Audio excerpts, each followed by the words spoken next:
You know I wasn't gonna forget about y'all. I know y'all thought that y'all was in the clear, but I ain't forget about you. I did not forget about you.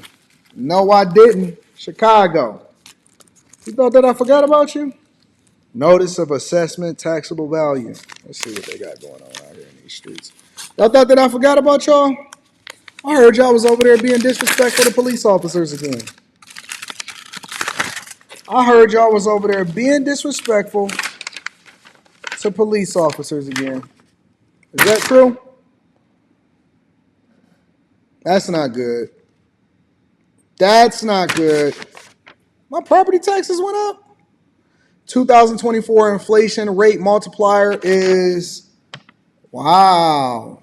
Assessed value, taxable value. The change in taxable value will increase your tax bill this year by approximately only $254. This property is classified as residential condominiums.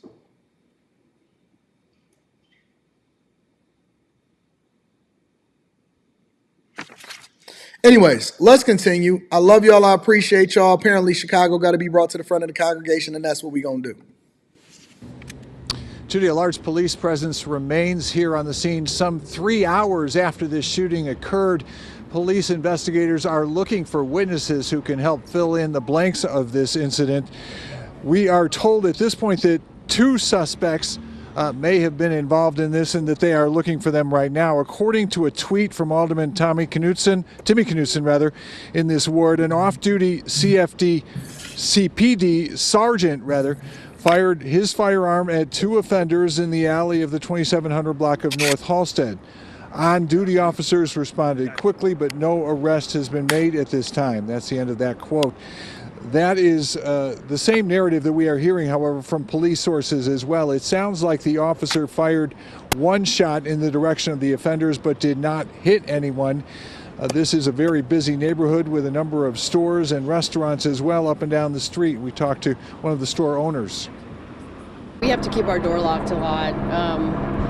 It's just a big city, no matter what city you're in. If you're in Paris, New York, Kansas City, small rural areas have a lot of crime too. So I think no matter where you live, you just have to keep your eyes open and, know who's around you. You're making an excuse, ma'am. Let me tell you something. You know it's bad when certain people that's supposed to be in a halfway decent neighborhood, they can't get out. They can't get out. It's over. When they can't get out and now you stuck, that's when things start to get dicey. It started to get a little tricky because, people are used to being able to make the adjustment. Oh, man, it's bad over here. We got to get out of here. We got to do this. If I see a certain demographic of people even starting to move into my building, I'll be like,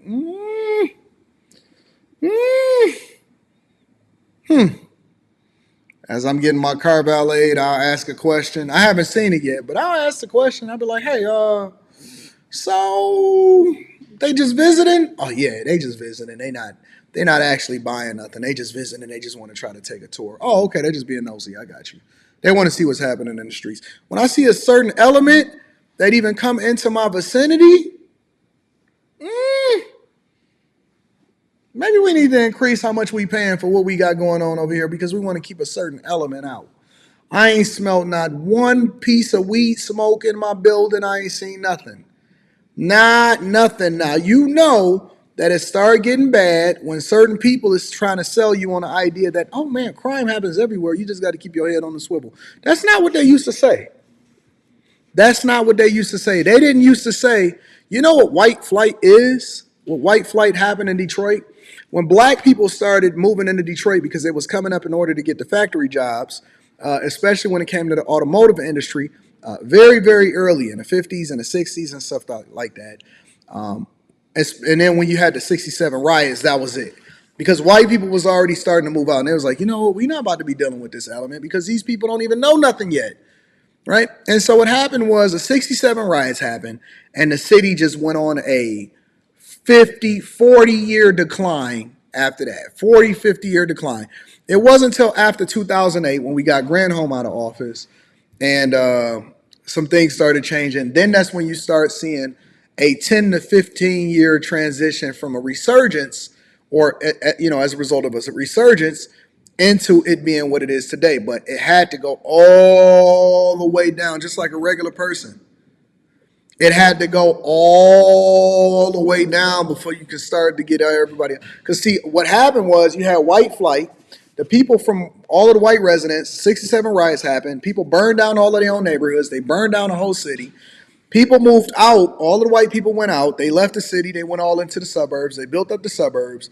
Black people was like, you know what? Let me follow white people out here because this is where the money is, or this is where all of the awesomeness is. And instead of them taking care of their own neighborhoods and then taking advantage of the fact that they was the blackest city in the United States of America, they fumbled the bag, right?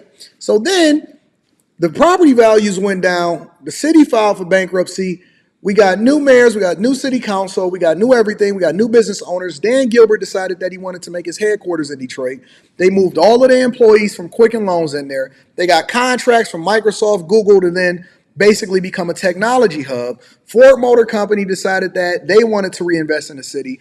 Jeep decided to build a plant there. All of the teams moved back in. All of the buildings, all of the abandoned buildings got torn down or redeveloped. They started building new cities. When Kwame Kilpatrick was in office, he spearheaded the casinos and rebuilding the entire Riverwalk. If you look it up today, is voted the number one Riverwalk in the entire nation.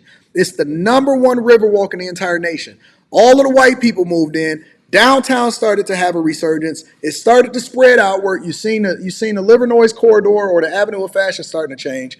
Sherwood Forest came back. It's one of the most expensive neighborhoods in the city. And then everything else started to benefit from it as a result of it. So now you see black people saying, oh my God, it's gentrified. They're not even doing affordable housing, or you have to allocate so many units as affordable housing because developers are not even looking for incentives to build the buildings like the building that I'm in right now. They now are saying, you know what? We just going to build it, and we want a certain element and a certain demographic. And if you can't afford to be there, if you can't afford to be here in the inception, then we just going to get you up out of there. And so you just going to have to live on the outskirts and then commute in and then go home. And that's exactly what's happening in Chicago. You see it happening right now before our very eyes. It's happening in Chicago. Chicago is doing like this, and it's been doing like this for years. It's going through the same transition that other cities have been through. It's going all the way down. They sold their streets. They don't even own their streets no more. They continue to vote in the worst mayors of all time. You know, people are moving out. People running from the city. Tax base is getting absolutely destroyed. Property taxes is going up like crazy. Crime is rampant. Removing police officers. They can't even do their jobs no more. Now, you see this in off-duty officers on a regular basis. What we starting to see in Chicago is off-duty officers are now regularly getting carjacked. It's not a week that goes by that I don't at some point read about an off-duty officer attempted carjacking in Chicago. If I'm wrong, where? How? Who, what, when, where, why, and how? If I'm wrong, who, what, when, where, why, and how? We began with an off-duty police sergeant opening fire. It unfolded in the middle of the day and drew a massive police presence to Lincoln Park.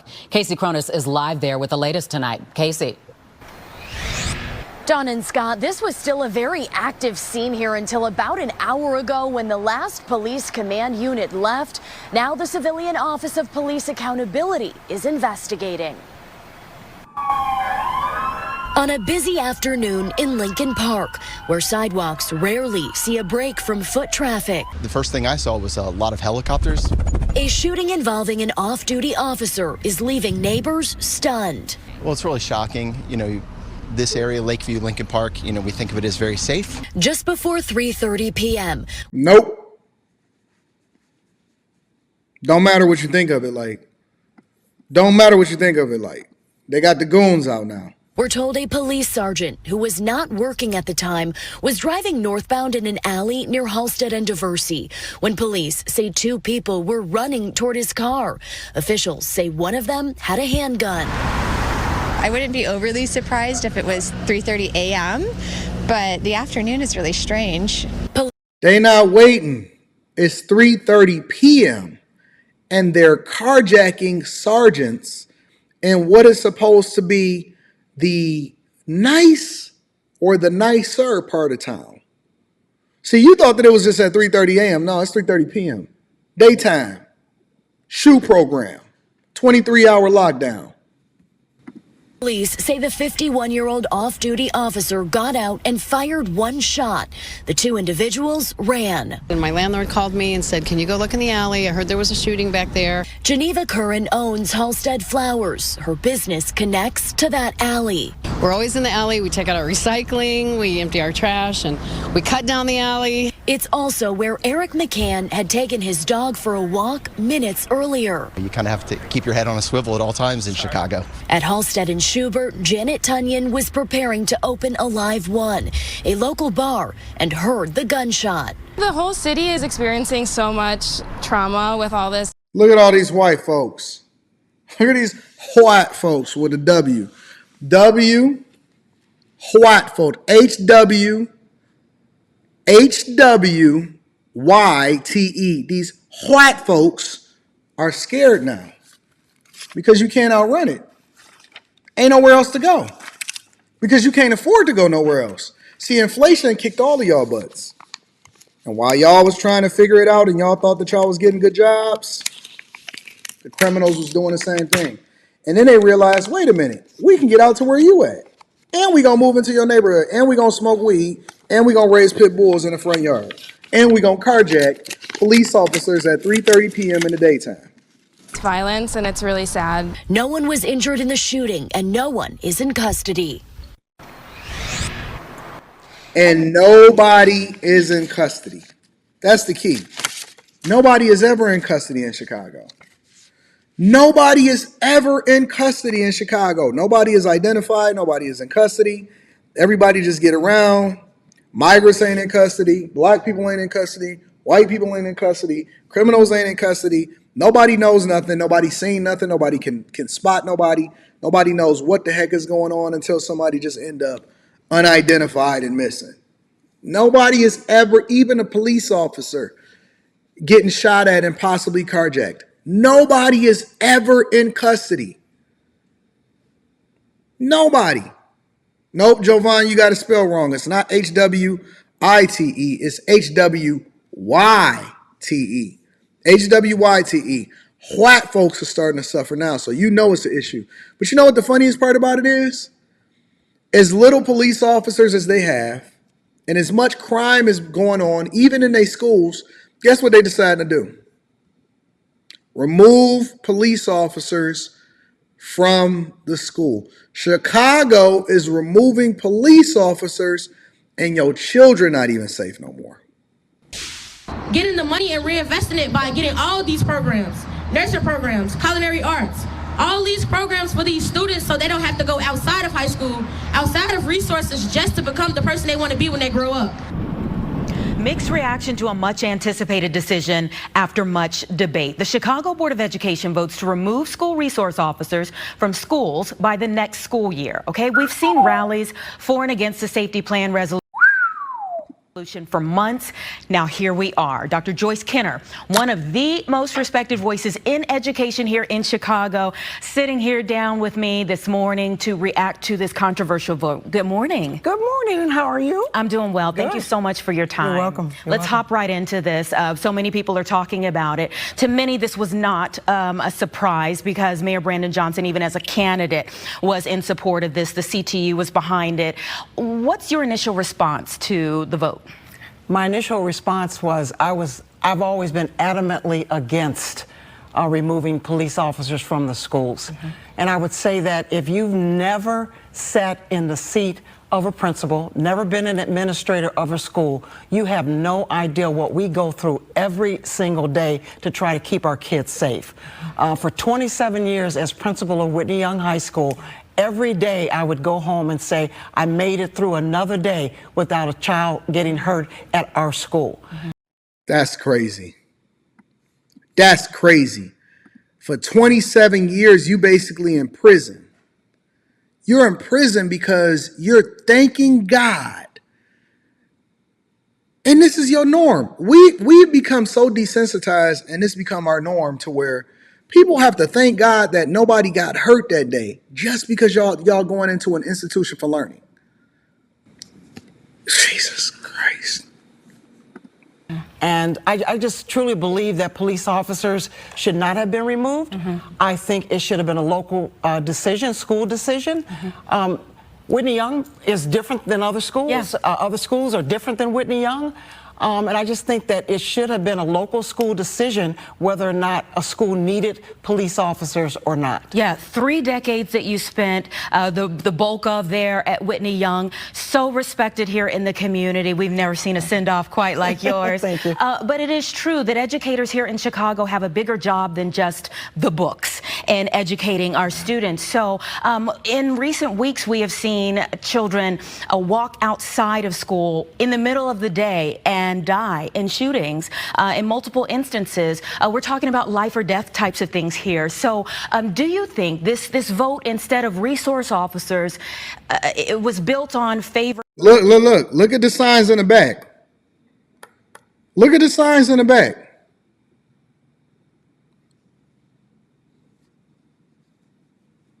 I thought y'all wanted to defund the police. I thought y'all wanted to remove the people. I thought y'all wanted people to come in and to negotiate with the criminals.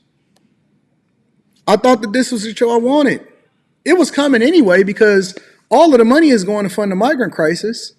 All of the money and all of the resources is going to outside companies that's not even in Chicago, that's not even in Illinois. They have hundreds and billions of dollars, hundreds of millions and billions of dollars that's going to outside companies that's being funneled outside of the city. On behalf of the residents, y'all pay y'all property taxes, which is crazy, and it's going outside of the city to fund the migrant crisis, and they got to cut back. They got to cut back on police officers. They campaigned for this. Listen, I remember when this campaign was happening and Lori Lightfoot was in office and we was right here on the Millionaire Morning Show and I evaluated all of the candidates and I went through all of their credentials and what they were standing on from a policy perspective. And the thing about it is that Brandon Johnson campaigned on behalf of this. So this is not new news.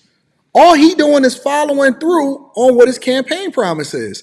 So if his campaign promise was, listen, I am going to do this, and Chicagoans overwhelmingly voted for him into office. This is not a surprise. This is not new. He told you what he was going to do. He executed on what it is that he said that he was going to do. You voted for it. You protested against it, against the thing that was best for you, and now you got it. So what y'all rallying for? What are y'all rallying for? What are we negotiating here? What are we sitting? What are we talking about? Y'all gonna move to Peoria? This is what y'all wanted. You got it. So what's the issue? Bring a more holistic approach to school safety. What do you think needs to be included in that? I think it definitely needs to be included in terms of voices of the school stakeholders. You have to find out what principals think. Yeah. You have to find out what students think. You have to find out what teachers think and school staff thinks about school safety. And again, all issues are different at each individual school. And so to look at it holistically, you have to get your stakeholders involved in the decisions that you make relative to a school and what happens in a particular school. Yeah, a lot of the fight in terms of removing the officers had to do with keeping kids out of what's been built as a school to prison pipeline. Do you think that this will achieve that? I definitely do not. Yeah, I just think that we need to focus in on our students, and you say a holistic approach to what we are doing with students. And obviously safety is a big issue with that holistic approach. And we just need to have the school stakeholders buy into what we are talking about and have an opportunity for a discussion. At Whitney Young, I brought as many students as I could into a theater with my 2 police officers, and the students were able to sit there and ask our police officers any questions that they wanted to ask. I've always shared with them, as long as it was respectful, you're able to ask those questions. And so they were able to ask the police officers, number one, why are you here? What is your role? What do you think the benefit of you being here in this institution is? And it just was a wonderful exchange of ideals. I've always also believed the police officers' responsibilities are not for discipline. They are for school safety. And sometime I would call the police officers down to my office to ask them about what their thoughts about X, Y, and Z. But they were not there to discipline a student. That was left up to the administrators in the school. So I just think that people need to identify what the needs are for those resource officers or police officers, and then we move forward. She too smart. She too smart. People like this will never be appreciated. And fortunately, she's actually spitting. You know, very rarely do you get a woman that was in a leadership role to give you the type of insight that she's giving you right now. And she's spitting. I got to give credit where credit is due. She absolutely spitting, and she's telling the truth. And the truth is that you need safety. You need a presence of safety. You need people to understand that there's going to be consequences if you do something wrong. And Chicago, and you know Brandon Johnson ain't going to do nothing, but he just going to remove himself. Chicago is ground zero. I hate to say it right now. It's ground zero. It's ground zero for the worst things that's happening culturally into our society. And I don't think it's going to get better. I think it's going to get worse before it gets better.